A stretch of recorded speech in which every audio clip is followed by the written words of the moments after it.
Hi, greetings. Happy New Year once again. Still early in the year, 2017. Today, I want to look at a game between Nigel Short, long time #1 British Grandmaster, former world candidate for the chess championship, with the white pieces versus Fabiano Caruana with the black pieces, who is a challenge, current threat to gain the world chess championship. This game is from um, November 12th, 2013. Let's look at it.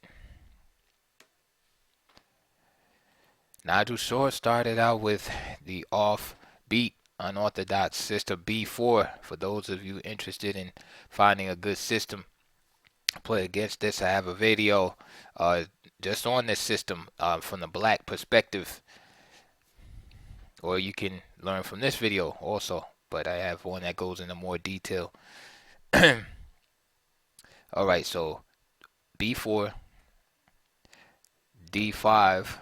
Caruana just simply plays a central move. There's many moves that can be played here. E6, E5, um, many options. Knight F6.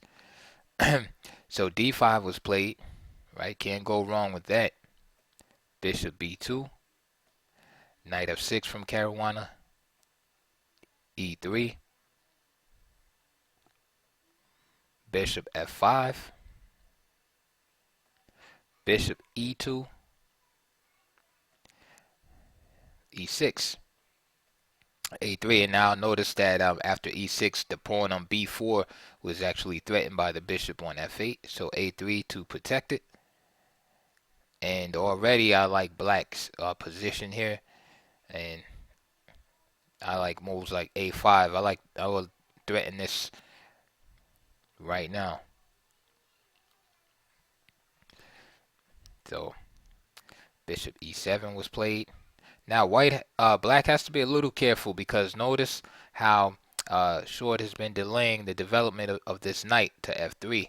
And usually when you see that, like the queen here on D1, bishop E2, sometimes white is trying to play for a quick, like, bayonet style attack with like G4 or H3 followed by G4. This is why move like H6 can be useful to throw in also, in order to be able to retreat the bishop back if need be. So bishop E7 was played.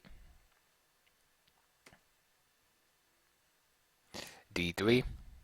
And for instance, if G4 right now, then the game can get very sharp, as we have bishop E4. We see this rook coming under scrutiny here. And then F3, right? So looks like the bishop is trapped, but black has a nice move here. Knight takes G4 based on the weakness of this diagonal right here, the dark squares. So for instance, if F takes G4, then of course bishop takes H1, right, the rook, which was originally threatened. And if F takes E4, then bishop H4 is good for black also. That's king F1, knight F2, and we see the queen and the rook being challenged here. And if, for instance, say queen C1, black doesn't have to be in a rush to grab this rook. He can play a move like that. So G4 is quite G4 will be slightly premature here. So Caruana was able to play bishop E7. Short plays D3. And now Caruana throws in H6 as G4 is on the table. So notice those little subtleties in these positions, and this is what makes these grandmasters, good, is just having that thorough understanding of the position. I know many would just gloss over these moves, like bishop e2, e6, a3, and wouldn't even be thinking about g4 at this point. But yes, g4 is on the table. So d3 was played, h6, knight d2, knight bd7. Also, remember, this move is still playable, but there's no rush. Caruana simply keeps developing. Knight bd7, and now, excuse me, now he's playing for the e5 events. Notice he has a solid lock on the light squares here, and now he wants to push for e5. So knight gf3 from short, and notice how short is playing in those squares also, with the knight here on f3 and the bishop on b2. Castle, all simple moves from Caruana. h3, again, the same ideas. Notice, again, these are little signs to notice in the position. The delay of white moving this knight to f3. Also, note the delay in castling. Notice how white just didn't castle. And when you see those type of things, and then he played h3, right? No castling, delay with the knight. So you could see that part of Nigel's plan was to try to get in this g4 at some point and orchestrate a kingside attack. But one of the main themes of this game, as you'll find out, is that when you have a powerful center, it is really difficult for an opponent to orchestrate a flank attack against you. It's really difficult, and we're going to see that in this game. The play in the center is always superior. Bishop g6. So again, just a prophylactic move. Again, Caruana is alert. You know g4 is coming. Knight b3. Bishop d6. Now notice again, remember when I told you that black was playing for this push. So he improves his piece. He takes this bishop and moves it here. And now I know a lot of you heard that old thing about moving a piece once in the opening, twice in the opening. Don't do that. Now that only applies generally to open positions. This is a closed position. As we see, not one pawn has been traded yet. So in the closed position, a player can't, attack as quickly as in an open position. So therefore, more liberty can be taken when it comes to moving a piece several times. In the closed game, the strategy is more about piece location. I mean, location is very important, even in the open games, but it's definitely paramount in the closed games. It's more about getting the pieces to the right strategical squares. And in this case, when we look at the position, this bishop on e7 can be improved. Notice too that Caruana is not in the rush to move the rooks, because there's nothing to do. There's nothing to do for them right now. There's no job for them right now, because rooks do good on open files. So he moves the bishop right to probably the best diagonal on the board, and he continues his play in the center. Playing the center is very important, and that play in the center is now going to be contrasted with Nigel's play on the flank. Now, generally, chess practice and rules, strategy would state that the play on the flank should only be initiated when the center is fixed in some way. Now, when I say fixed, I mean that it can't really be moved. Of course, without causing great detriment to the opponent, to one of the players. But to be fixed, it doesn't mean that the center has to be locked. Like, for instance, a pawn here and pawn here. That's one way of fixing it. It can also be fixed in a way where the pawns just cannot move. For instance, let's just go back. With the bishop on e7, we could say this pawn is pretty much fixed, because if black were to move it here, he would just drop the pawn. In other words, there's no strategic gain. There's no, it's not like he's sacrificing the pawn and would gain time or some kind of attack. So this pawn right here is fixed, for instance. Even though technically, by the chess rules, it can move, it's not good to move it. It's just, you just would be losing the pawn. So it can either be fixed like this with, like some kind of blockade with a pawn on d4 and e5, or it can be fixed in a way where it's just not good to move it, like you see in this example right here. Okay, so I hope everybody has that. So what Caruana did again is bishop d6 in order to make these pawns mobile. And I always talk about Nimzovich. Pawn mobility is very important. Once your pawns become fixed, they become targets, and it's all downhill from there. You want to keep a mobile pawn center. So Nigel makes this move g4. Now the problem is I just told you that the pawns should be fixed in the center before flank movements are made. Now, based on what I just said, the black pawns in the center fixed? Oh, the answer is no, because Caruana just played bishop d6, and that made this pawn mobile. He can move this pawn.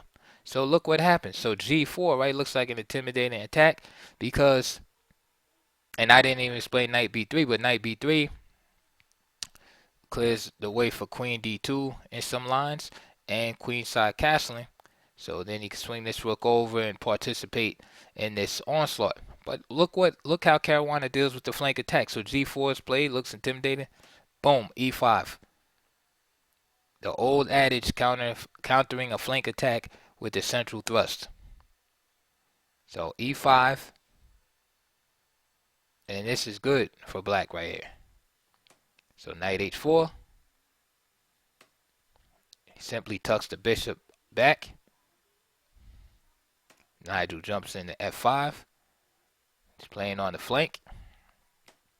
Bishop takes f5, g takes f5. So now we even see that the g file is open. Good play here by Caruana. He just continues to play in the center. Rook e8. Right? Strengthening this e5 pawn. Overprotecting, as you will. Again, Nimzovich. Right? Principles. Overprotecting as a knight protecting e5, bishop on e5, and rook on e5. In other words, black is not going to lose control of this square. It's very hard for white to take over in the center here. Now, speaking of the center, white's best bet is to try to play in the center. For instance, playing a move like c4, because this pawn is at least somewhat vulnerable. So, for instance, c4.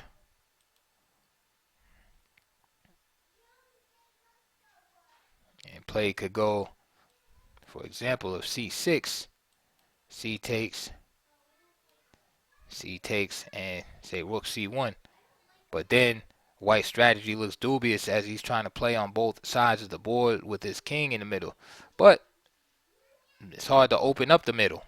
So black will still be preferable, but that's one idea. So Caruana continues to play in the center with rook e8. And Nigel plays on the flank with rook g1. So he's pretty much going for broke here. I love this next move by Caruana. c5. Still playing in the center. See, because the central play is paramount. And when you own the center, it's hard for your opponent to coordinate his pieces. Like, for instance, white cannot occupy c4, d4, e4, f4. He cannot use any of these squares to bring his pieces over to the queen side. Oh, excuse me, over to the king side. So his attacking chances are dubious at most, at best. Limited right? He's not able to do what he needs to do to conduct his attack with the speed and ferocity that he needs, right? The central dominance from black just bogs white's um, piece movement down. So all he has to really show for it is this rook on g1. You know, what's this knight doing on b3? What's this bishop doing? But hitting granite right here. This bishop is not penetrating the e5 square. This guy's out of play. So all white can really do is try to play a move like queen d2, which would just be meant by more central play. So for instance, queen d2, right? Remember I told you about the idea of castling over here? Well, queen b6. Again, just threatening just more central play. Notice the queen on this diagonal.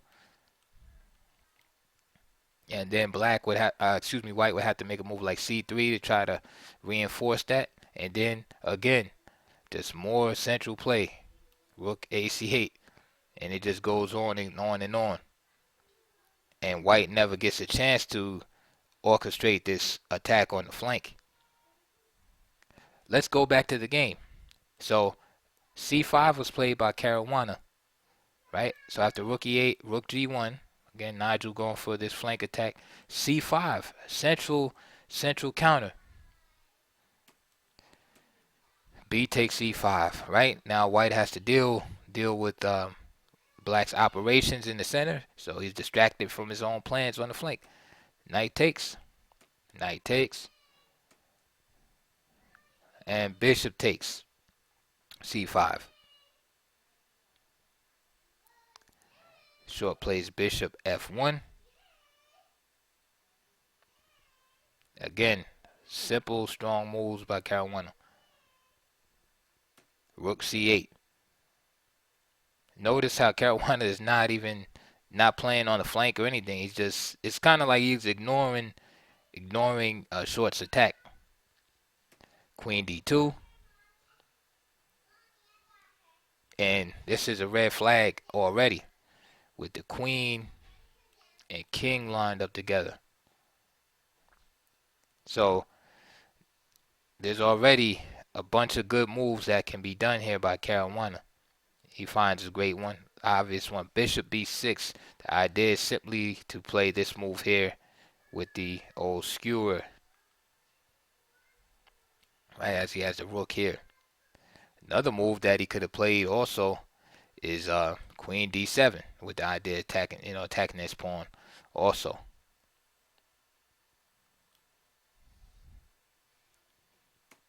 Bishop b6 was played. King d1.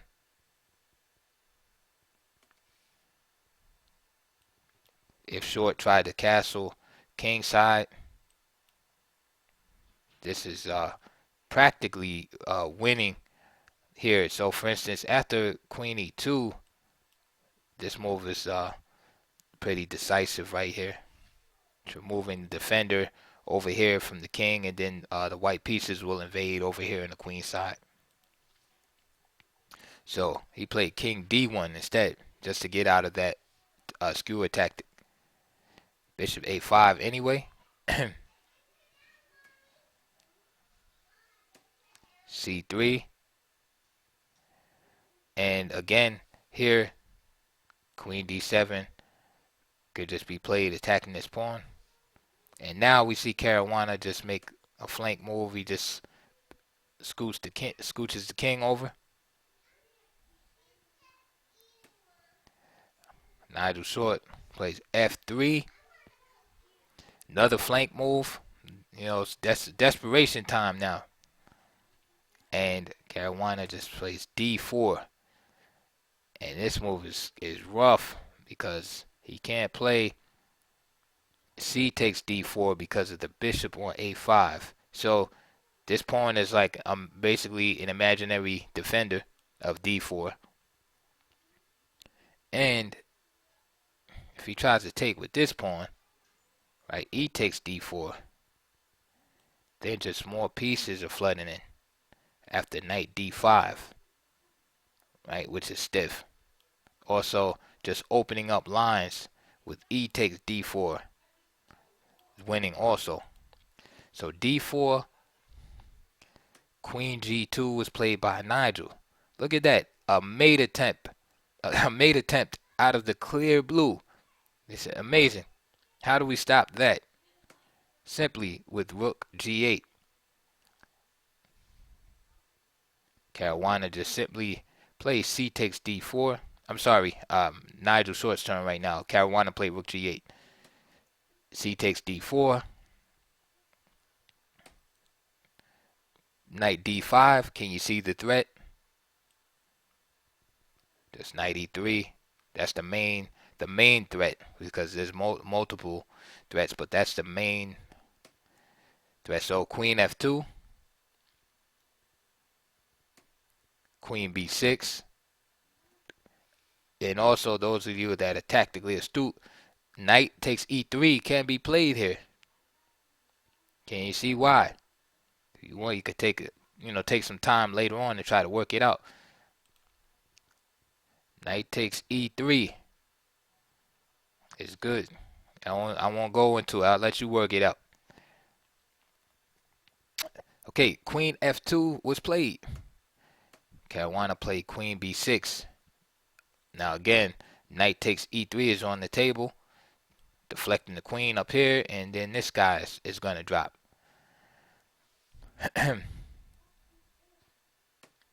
Bishop e2 was made, and this allowed a mate in one move, because bishop e2 blocked the e2 square as an escape hatch for the king. So after bishop, queen b3, and that was all she wrote. That was a real nice, simple game by Caruana.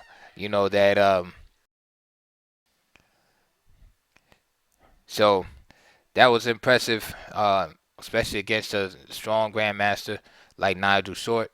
Again, we're not going to blame the opening and say, oh, it's easy to blame the opening by result. Be like, oh, b4 is dubious and all stuff like that. It's not the best opening. It's not the worst opening. I mean, it just allows black to equalize. What the culprit is in this game, and I hope that you picked it up, was that Nigel started his flank attack without the center being adequately fixed, and this allowed Caruana to go crazy in the center. So that's the basic lesson that you want to take from that is when you want to attack your opponent on the flank, you have to make sure that center is relatively fixed, or you open yourself up to all kind of counterplay. You see a lot of that in the Sicilian defense. Sometimes white will attack on the flank too soon, and what does black do? He hits in the center with d5 or e5 at the right time. So the timing is everything. You have to make sure that center either is fixed solidly. For instance, with the pawns, I'll just give you a quick example for the new people. See, this center is locked. This center is fixed. In other words, this E pawn can't move, D pawn can't move on both sides. So generally, play winds up switching to the flanks. This is the French defense, advanced variation. You see, so the center is generally fixed, and then you have different lines here. But you see already with the queen coming out early, and the play on the queen side, because the center is locked, so play generally drifts over to the flanks. But this is the most obvious way when we think of a blocked center. But the center can be blocked just tactically, and those are it's a little bit harder to define, because you always have to consider, even though, like for instance here, I would consider this blocked because this pawn can't move without being captured, and neither can this one. Right? These pawns are temporarily immobile, but you always got to be on the lookout for pawn sacrifices and things like that. So that's the difference between when you actually have a physical blockade there. The pawns can't move according to the rules of chess, but when it's like this, you might say, oh, they can't move, but you never know with the pawn, pawns clearance sacrifice or something like that. So that's what makes it more complicated. So that's the lesson for today. Just know that if you're gonna start that flank attack, like you see here, make sure that that center is pretty much stabilized. So that's all for today. I'll see you guys on the next video. Please comment, like, and subscribe. Thanks for listening.